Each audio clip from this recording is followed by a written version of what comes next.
ನನ್ನ ಉದ್ದೇಶ ಸಾಧನೆ ಸಫಲವಾಗುವ ಹಾಗೆ ನನ್ನನ್ನು ಹೃದಯಪೂರ್ವಕವಾಗಿ ಹರಸಿ ಉಪದೇಶ ನೀಡಿ.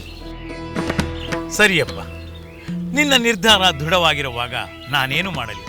ಅದರಂತೆ ನಾರದರಿಗೆ ತನ್ನ ಮಗನ ಕ್ಷೇಮಕ್ಕಾಗಿ ಉತ್ತಾನಪಾದ ಚಿಂತಿಸುತ್ತಿರುವುದು ತಿಳಿದಿತ್ತು.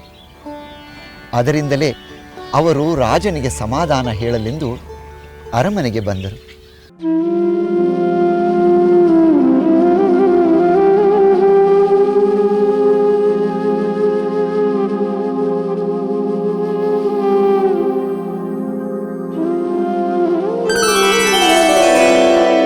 ನಾರಾಯಣ ನಾರಾಯಣ. ದೇವಋಷಿ ನಾರದರೆ, ನಿಮಗೆ ನಮೋ ನಮಃ. ಮಹಾತ್ಮ, ತಮ್ಮ ಆಗಮನದಿಂದ ಕಗ್ಗತ್ತಲಲ್ಲಿ ದಿಕ್ಕು ತಪ್ಪಿ ಕುಳಿತಿರುವವನಿಗೆ ಬೆಳಕು ಕಂಡಂತಾಯಿತು. ಹಸಿವಿಂದ ಕಂಗಾಲಾದವನಿಗೆ ಮೃಷ್ಟಾನ್ನ ಭೋಜನ ದೊರೆತಂತಾಯಿತು.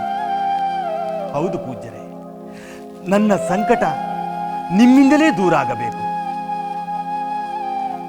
ನನ್ನ ದುಃಖಕ್ಕೆ ನೀವೇ ಪರಿಹಾರ ಹೇಳಬೇಕು. ಮಹಾರಾಜ, ನಿನ್ನ ಮನಸ್ಸನ್ನು ನಿಯಂತ್ರಿಸಿಕೊ. ನೀನು ನಿನ್ನ ಮಗನಾದ ಧ್ರುವನ ಕ್ಷೇಮದ ಬಗ್ಗೆ ಚಿಂತಿಸುತ್ತಿರುವೆ ಎಂದು ನನಗೆ ಗೊತ್ತು. ತ್ರಿಕಾಲ ಜ್ಞಾನಿಗಳಾದ ತಮಗೆ ತಿಳಿಯದಿರುವುದೇನಿದೆ ಪೂಜ್ಯರೇ? ಕಿರಿಯ ರಾಣಿಯ ವ್ಯಾಮೋಹದಿಂದ ನಾನು ನನ್ನ ಹಿರಿಯ ರಾಣಿಯ ಪುತ್ರ ಧ್ರುವನಿಗೆ ಅನ್ಯಾಯ ಮಾಡಿಬಿಟ್ಟೆ. ನನ್ನಿಂದಲೇ ಎಳೆಯ ಬಾಲಕನಾದ ಅವನು ಕಾಡಿಗೆ ಹೋಗುವಂತಾಯಿತು. ನಾನು ಪಾಪಿ ಪೂಜ್ಯರೇ, ಪರಮ ಪಾಪಿ. ಮಹಾರಾಜ, ಸಮಾಧಾನ ತಂದುಕೊ. ನೀನು ದುಃಖ ಪಡಲು ಕಾರಣವೇ ಇಲ್ಲ. ಏಕೆಂದರೆ ನಿನ್ನ ಪುತ್ರನಾದ ಧ್ರುವ ನಿನ್ನ ಮೇಲಿನ ಕೋಪದಿಂದಾಗಲಿ ನಿನ್ನ ಕಿರಿಯ ರಾಣಿಯ ಮೇಲಿನ ದ್ವೇಷದಿಂದಾಗಲಿ ಅರಣ್ಯಕ್ಕೆ ಹೋಗಿಲ್ಲ.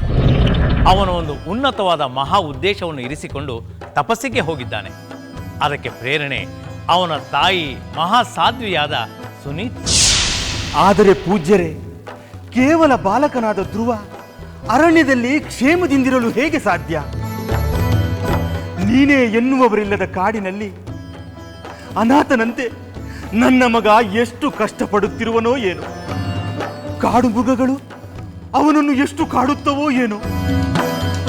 ಅವನು ಅವುಗಳಿಂದ ಪಾರಾಗುತ್ತಾನೋ ಅಥವಾ ಅವುಗಳಿಗೆ ಬಲಿಯಾದರೆ? ಮಹಾರಾಜ, ಧೈರ್ಯವಾಗಿರು. ಅರಣ್ಯದಲ್ಲಿ ಯಾವ ಆಪತ್ತಿಗೂ ಒಳಗಾಗದೆ ನಿನ್ನ ಮಗ ಸುರಕ್ಷಿತವಾಗಿರುವನೆಂದು ತಿಳಿ. ಭಗವಂತನ ದಯೆಯಿಂದ ಅವನಿಗೆ ಪ್ರಾಣಾಪಾಯವಿಲ್ಲದಿರಬಹುದು. ಆದರೆ ಚಿಕ್ಕ ಬಾಲಕನಾದ ಅವನು ಹಸಿವನ್ನು ಹೇಗೆ ಸಹಿಸಲು ಸಾಧ್ಯ? ಕಾಲ ಕಾಲಕ್ಕೆ ಅವನಿಗೆ ಅನ್ನಪಾನಗಳನ್ನು ಯಾರು ಕೊಡುತ್ತಾರೆ? ಹಸಿವನ್ನು ತಾಳಲಾರದೆ ಅವನು ಎಷ್ಟು ಸಂಕಟ ಪಡುತ್ತಿರುವನೋ ಏನೋ. ಬೇಡ ಮಹಾರಾಜ, ನಿನ್ನ ಮಗನ ಬಗ್ಗೆ ಕೆಟ್ಟ ಯೋಚನೆ ಮಾಡಬೇಡ.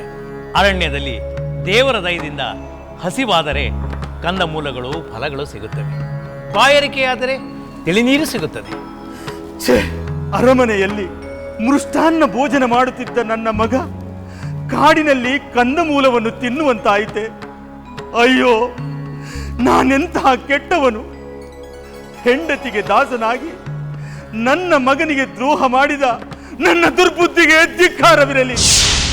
ಆಸೆಯಿಂದ ನನ್ನ ತೊಡೆಯ ಮೇಲೆ ಕುಳಿತುಕೊಳ್ಳಲು ಬಂದ ನನ್ನ ಕಂದನ ಆಸೆಯನ್ನು ಈಡೇರಿಸಲು ಹಿಂಜರಿದ ನಾನೆಂತಹ ತಂದೆ!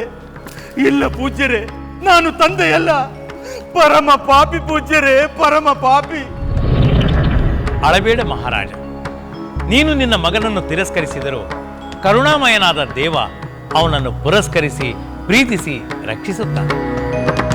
ನಿನ್ನ ಮಗನ ಮಹಿಮೆ ಏನೆಂದು ನಿನಗೆ ಗೊತ್ತಿಲ್ಲ. ಮುಂದೆ ಧ್ರುವನ ಕೀರ್ತಿ ಜಗತ್ತನ್ನೇ ವ್ಯಾಪಿಸುತ್ತದೆ.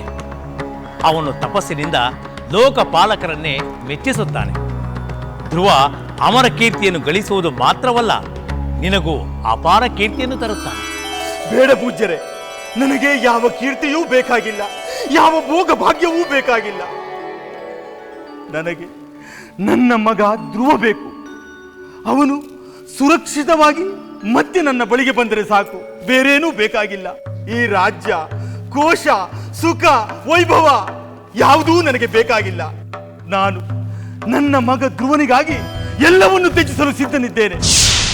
ಪೂಜ್ಯರೇ, ನನಗೆ ನನ್ನ ಮಗನನ್ನು ಕಾಣುವಂತೆ ಮಾಡಿರಿ.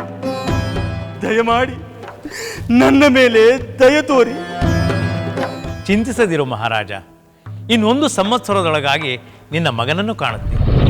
1 ಸಂವತ್ಸರವೇ? ಪೂಜ್ಯರೇ, ಅಲ್ಲಿಯವರೆಗೆ ನನ್ನ ಮಗ ಅರಣ್ಯದಲ್ಲಿ ಕಷ್ಟಪಡುತ್ತಲೇ ಇರಬೇಕೆ? ಮಹಾರಾಜ, ನಿನ್ನ ಮಗ ವಿಹರಿಸಲು ಅರಣ್ಯಕ್ಕೆ ಹೋಗಿಲ್ಲ. ಪರಮ ಪಾವನನಾದ ಶ್ರೀಹರಿಯ ಅನುಗ್ರಹ ಪಡೆಯಲು ಹೋಗಿದ್ದಾನೆ. ಚಿಂತಿಸದಿರು, ಶ್ರೀಹರಿ ಅವನನ್ನು ರಕ್ಷಿಸುತ್ತಾನೆ. ಅವನು ಹರಿಕೃಪೆಗೆ ಪಾತ್ರನಾಗಿ ಮರಳಿ ನಿನ್ನ ಬಳಿಗೆ ಬಂದು ನಿನ್ನ ರಾಜ್ಯವನ್ನು ಪರಿಪಾಲನೆ ಮಾಡುತ್ತಾನೆ. ಇದು ಖಂಡಿತ. ಹೌದೇ?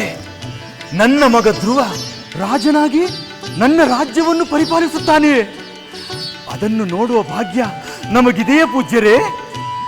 ಮಹಾರಾಜ, ಮುಂದೆ ನಿನ್ನ ಮಗ ಹರಿಯ ಕೃಪೆಯಿಂದ ಪಡೆಯುವ ಉನ್ನತ ಪದವಿಯನ್ನು ತಿಳಿದರೆ ಈ ರಾಜ್ಯ, ಸಿಂಹಾಸನ, ವೈಭವ ಎಲ್ಲವೂ ಎಷ್ಟು ಅಲ್ಪ ಎಂದು ನೀನು ಅರಿತುಕೊಳ್ಳುತ್ತೀಯ. ಆದ್ದರಿಂದ ನಿನ್ನ ಮಗನ ಕ್ಷೇಮವನ್ನು ಚಿಂತಿಸುವುದನ್ನು ಬಿಟ್ಟು ಸದಾ ಶ್ರೀಹರಿಯ ಧ್ಯಾನ ಮಾಡುತ್ತಾ ಅವನ ಆಗಮನವನ್ನು ನಿರೀಕ್ಷಿಸುತ್ತಿರು. ಅಂತ್ಯದಲ್ಲಿ ಎಲ್ಲವೂ ಶುಭವಾಗುತ್ತದೆ.